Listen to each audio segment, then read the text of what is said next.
Let's have a quick look and see what's new on Netflix for the 17th to the 23rd of October 2016. First up is Love Rain, a story of two couples' journey of new love, loss and unexpected reunion spanning decades from the 1970s through to present day. This is a TV show. It's got one season and each episode is about an hour long. It's rated about 8 out of 10 on IMDb and there's 20 episodes in total. The Elegant Gentleman's Guide to Knife Fighting is a sketch-based comedy show that has 6 episodes. It stars Craig Anderson and Damon Herriman. Some of the reviews seem to be somewhat scathing, however, this Australian Monty Python-esque sketch show might just have a little bit of regional humour that may not be funny now, however it could build upon it over the years, a la Little Britain. Truth and Power is a documentary series that focuses on individuals and groups who expose freedom-crushing practices in private corporations and the government, and it's narrated by Maggie Gyllenhaal. Whilst it's one season, it's only 20 minutes per episode, and I've got a funny feeling that might be too little to get into the thorough nitty-gritty of the corruption. Undecided, the movie. In this unprecedented comedy, a camera crew follows 2 undecided voters along the actual campaign trail when the producers of the show conspire to drive the undecided apart. They have to band together or risk becoming pawns in a sinister plot that could change the course of the election. Using actual footage from the real-world interactions with all the major presidential candidates, including Donald Trump, Hillary Clinton, Ted Cruz, and Jeb Bush. Undecided is a 2016 election comedy that is unforgettable.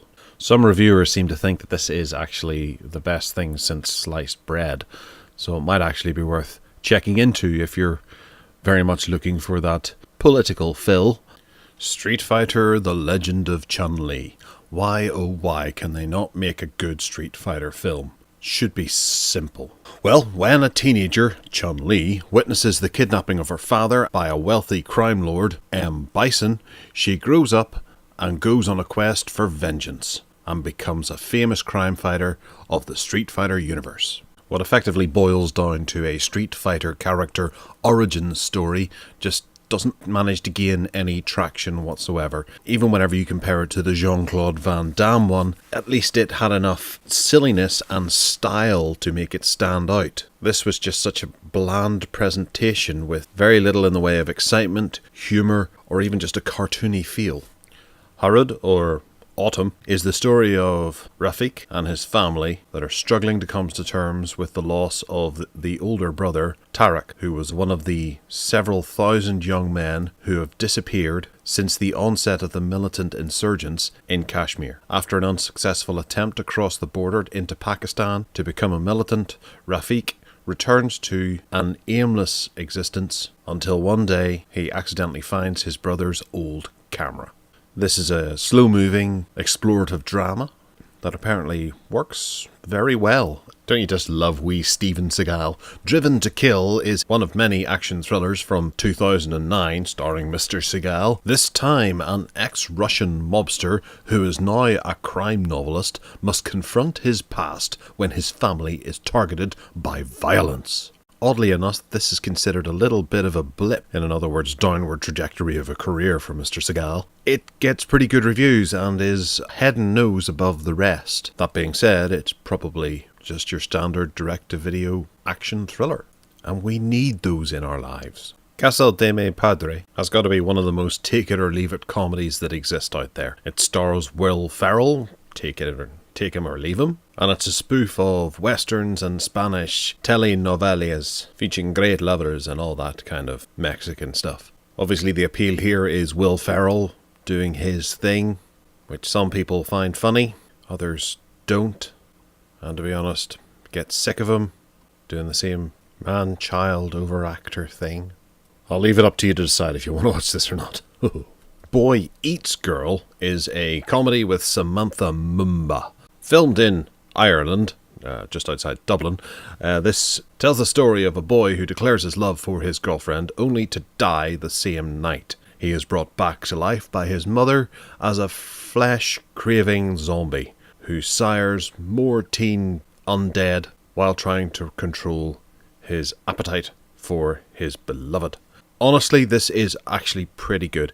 It's a horror comedy, and it's quite funny. Samantha Mumba is very talented in the lead. I do have to say she impressed me somewhat in this film.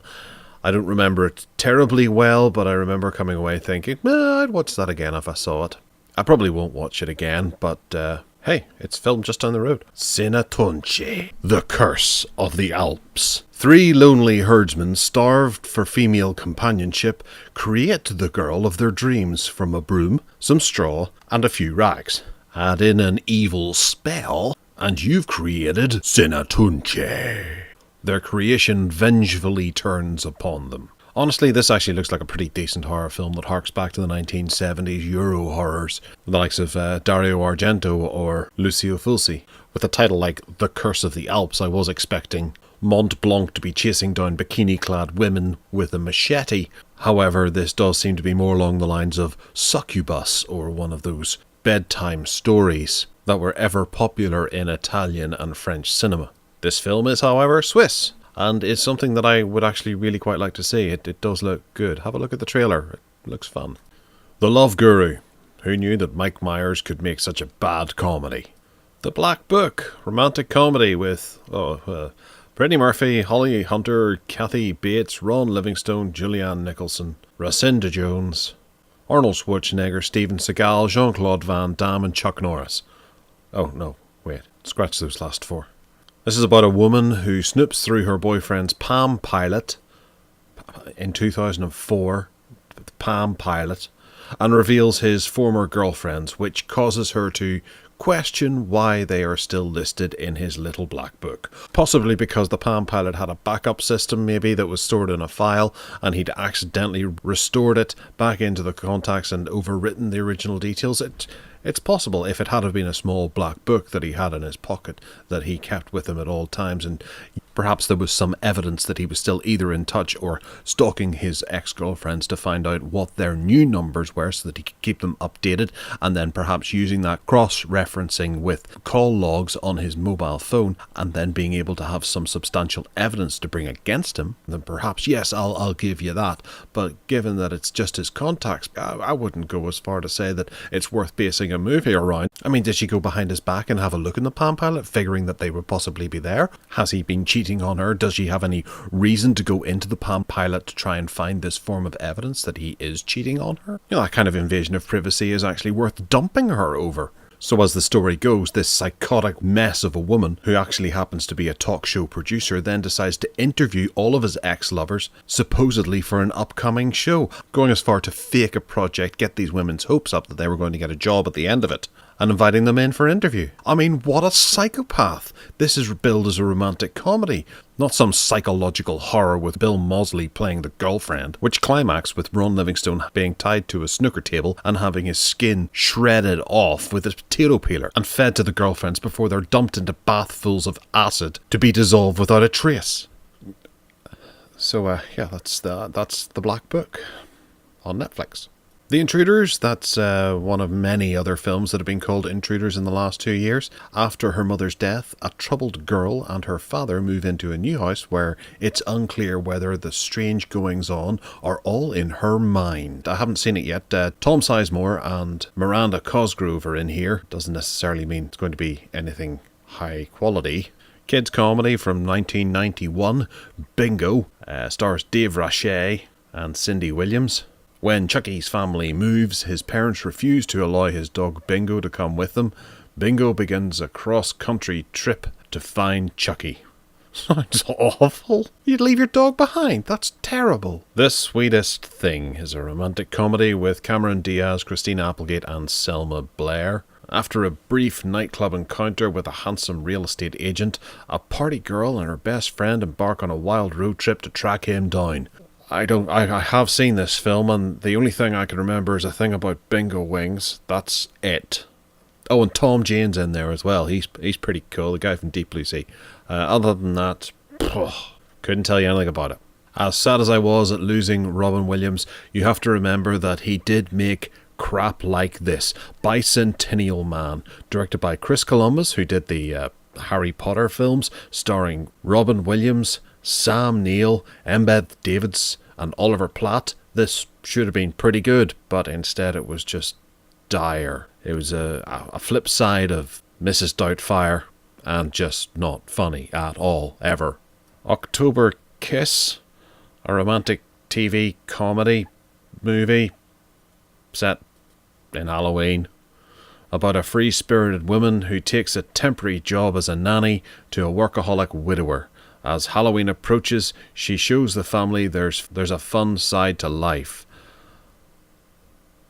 And then she steals his keys, his money, and holds his children ransom. He has to crawl through the ventilation system of his house and take her out. Unfortunately, he has no gun, so he has to use a pea shooter with pumpkin seeds. October Kiss, this bitch. Ice and Fire of Youth is a TV series revolving around intrigue and romance abound as a young man goes undercover in a big company to avenge his father's death and throws the owners' lives into turmoil. British TV drama The Last Kingdom has arrived, the first season of. As Alfred the Great defends his kingdom from the Norse invaders, Uhtred, born a Saxon but raised a Viking, seeks to claim his ancestral birthright.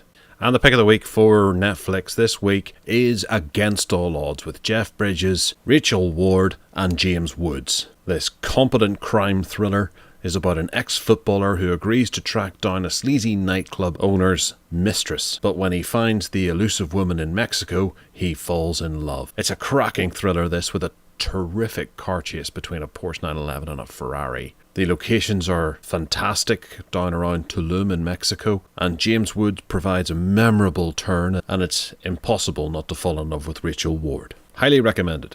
So thanks for watching. We'll be back next week. Hit that subscribe button down below and get your notifications. And if you need a little more, just check out what's new on Amazon Prime.